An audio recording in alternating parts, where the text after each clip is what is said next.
大家好啊，我是优布。阿赖耶识啊，是佛教理论中的第8识。简单点说呢，就是佛教将人的意识啊划分为8种识，分别是眼识、耳识、鼻识、舌识、身识、意识、末那识、阿赖耶识。听起来是不是十分严肃？但是我们千万不要被他们的气势所吓住。其实很好理解，一点也不难。所谓的识，就是你对客观世界的意识和察觉。眼识呢，即是眼睛所看到的感觉。比如你一心专注于赶路，就会失去路以外的看识，即使有熟人站在你对面，你也是看不见的。耳识呢，就是耳朵的听觉。比如你一心专注于看电影，就会失去电影以外的听识，即使有人喊你吃饭，你也听不见。鼻识呢，就是鼻子的嗅觉。比如你正在谈恋爱，正沉浸在约会的美好的氛围之中，你就可能会失去嗅觉，即使蜡烛点燃了桌布，你也闻不到烧焦的气味。舌识呢，就是舌头的味觉。比如你失恋了，正沉浸在落寞的悲痛情绪之中，你就可能会失去味觉，即使端上来满汉全席，你也尝不出什么滋味。身识身识就是身体的触觉。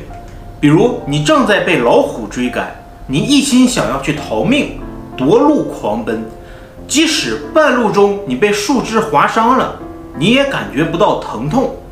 那么好了，以上呢就是所谓的前5识。可是问题来了，这5识的觉察过程都是短暂的，不持续的，稍纵即逝的。按道理来讲应该是一次性的。下次遇到同样的情况我还需要重新启动感觉系统才能意识到。那么我们的5识为什么不用重启而随叫随到呢？其实很简单，因为有第6识，也就是意识。没错，正是意识将我们的前5识通通集中起来，统一管理，统一监察，统一调派。所以呢，前5识才能一直保持着开机的状态，随时随地的派上用场。那么第2个问题来了，我每天都在变化。比如我的胃细胞每7天就更新了一次，味蕾细胞呢每10天更新一次，肺部的细胞是21天，肝脏的细胞呢则是5个月更新一次，骨细胞则需要10年更换全新的。20年之后我的心脏也已经从里到外没有一个旧的细胞了。那么请问我怎么能确定今年的我和去年的我是同一个我呢？童年的我和老年的我也是同一个我吗？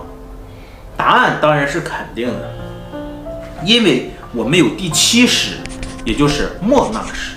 没错，正是末那识将我们今年的第6识和明年的第6识，以及童年的第6识和老年的第6识给串联起来，统摄成为一个稳定的、不变的、永恒的我。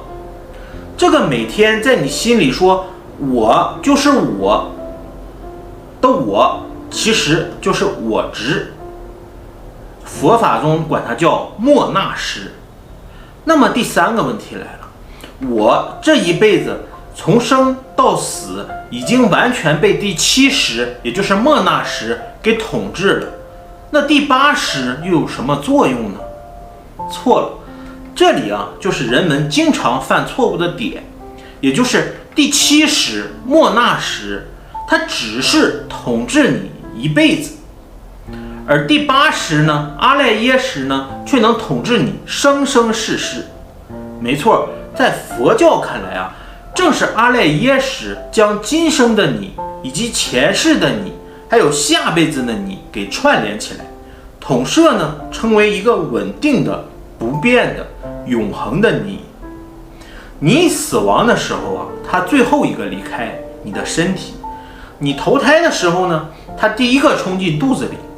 反正啊，你生生世世都别想逃出它的掌控，它永远都是你的主人。所以玄奘法师形容阿赖耶识说：“去后先来做主公。”最后啊，为了更好的理解，我简单概括一下。第一，从空间的结构来看啊，8识里的每一识都是你自己，只是审查的深度、程度、深浅度不同。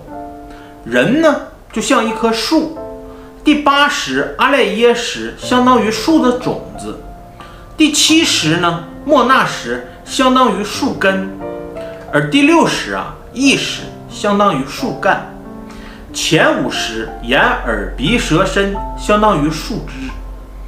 第二呢，从时间的结构来看啊，8识里的每一识都是你自己，只是持续的时间长度不同。所谓前5识是一时一刻的你，也就是眼耳鼻舌身；所谓第6识呢，是时时刻刻的你，也就是你的意识；而第7识呢，则是一生一世的你，也就是末那识。所谓第8识啊，是生生世世的你，也就是阿赖耶识。那么好，第4个问题又来了，阿赖耶识凭什么能统治人的生生世世？很简单，因为阿赖耶识啊，用现代生物科学的术语来说，其实就是我们的基因，因为它传承了千万年，不生不灭，不增不减，既变呢又不变，就像瀑布一样。人类啊，只是一代又一代不断续皆流动的水。而瀑布的本性呢，有2个，第一呢是不断在流动，即变化；第二点呢是永恒在流动，也就是不变。没错，这一条啊非断非续，既静既动，既变化又不变的瀑布，正是阿赖耶识。阿赖耶识啊，潜藏在每个人的身体和意识里，潜藏在整个人类的群体本性里面，同时呢，又把人类所有的意念和造作通通藏了进来。比如你的善念、你的恶念、你的善业、你的恶业，还有你的无记念，也就是不善不恶的念头，还有你的无记业，也就是不善不恶的业力等等，它们啊，全部都被吸收了进来，转化成为自己的营养。所以啊，阿赖耶识也叫藏识，意思呢就是来者不拒，一切皆藏。又因为啊，阿赖耶识同时蕴含着佛性、人性以及种种的兽性，就好比一颗种子蕴含着一棵树的整个形态一样。而人这棵树呢，又充满了无限的可能性。所以啊，阿赖耶识还有一个名字，叫做种子识，或者一切种子识。那么请问，自人类诞生以来就存在，既变化又永恒不变，既潜藏着人类一切的可能性，又吸收着人的一切后天意念和造作，像影子一样陪着人类生生世世不离不弃，一代传一代。这个东西它究竟是什么？没错，就是2个字，基因。或者说的更准确一点，阿赖耶识就是人类的基因库。当然，这只是生物学意义上的一种解读。其实人类啊，不仅仅只有生物基因库，除此之外啊，还有一个被大多数人所忽略的思想基因库。如果大家对思想基因库有更多的兴趣，请关注我的下期视频。好，谢谢大家，我是优步。